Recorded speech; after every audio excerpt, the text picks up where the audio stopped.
Chers amis, aujourd'hui, mardi de la première semaine de la Passion.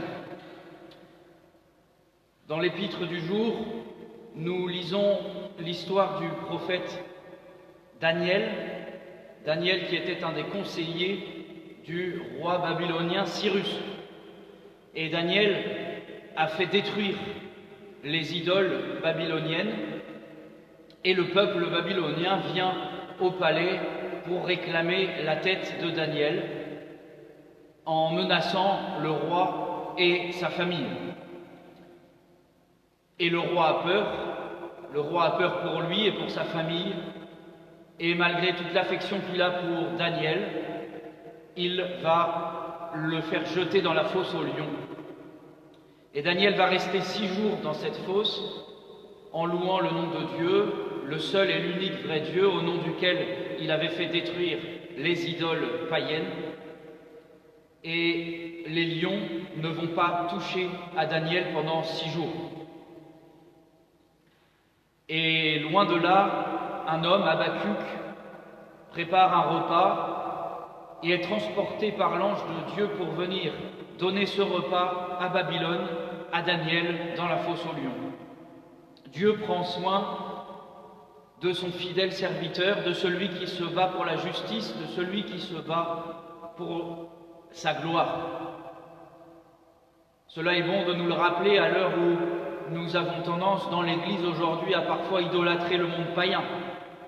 Et nous avons du mal parfois à centrer toute notre vie sur le Dieu unique et 3 fois saint.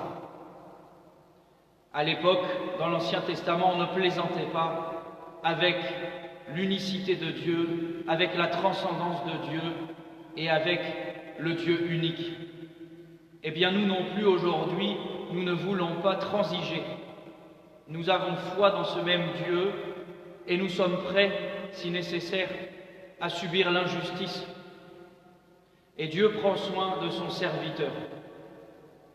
Heureux ceux qui sont persécutés pour la justice, parce que justice leur sera rendue. Peut-être pas dans ce monde, mais au moins dans l'autre. Et Daniel est la préfiguration, évidemment, de Jésus, qui, dans quelques jours, va être mis au tombeau. Mais lui non plus. Son corps ne sera pas soumis à la dégradation, à la corruption. Lui aussi sera libéré de la fosse aux lions, de son tombeau, 3 jours après sa mort. Et Pilate, lui qui a eu peur, lui qui a livré le sang du juste à la haine du peuple, eh bien il est représenté bien sûr par le roi Cyrus dans l'Ancien Testament, qui lui aussi a livré Daniel, non pas par haine, mais par peur.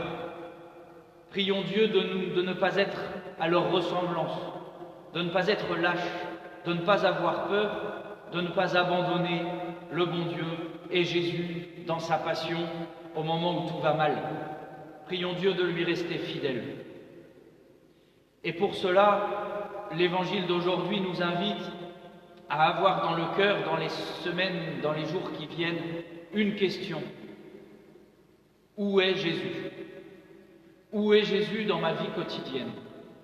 Car dans l'Évangile, Jésus se cache. Jésus aujourd'hui ne monte pas à Jérusalem dans les foules de pèlerinage qui montent à Jérusalem pour la fête des tabernacles. Mais Jésus va monter tout seul, en dehors des pèlerinages. Il va monter discrètement. Il ne va pas se faire reconnaître par ceux qui ne font pas attention. En ce moment, les statues, les croix dans les églises et dans les maisons sont voilées. Où est Jésus? Eh bien, c'est à vous, mes frères, et à moi de le trouver, de le chercher, de rester avec lui. Ne l'abandonnons pas. Jésus est là, mais sa présence se fait plus secrète. Il nous appelle à plus de foi, plus de profondeur. Avant la grande heure de la résurrection, avant les grandes heures de la Pentecôte et de l'évangélisation dans le monde, il faut passer par le silence de la croix, le silence de la passion, et être tenté presque par le découragement, le désespoir, afin que notre foi soit plus solide, plus éprouvée. Mes frères, dans vos jours qui passent, posez-vous la question 20 000 fois par jour, où est Jésus?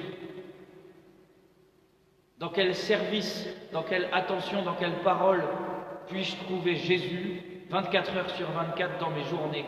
Dans quel temps de prière? Dans quelle action bien accomplie? Dans quelle pénitence offerte généreusement? Voilà la réponse à la question « Où est Jésus ?» Ainsi soit-il. Au nom du Père, du Fils et du Saint-Esprit, ainsi soit-il.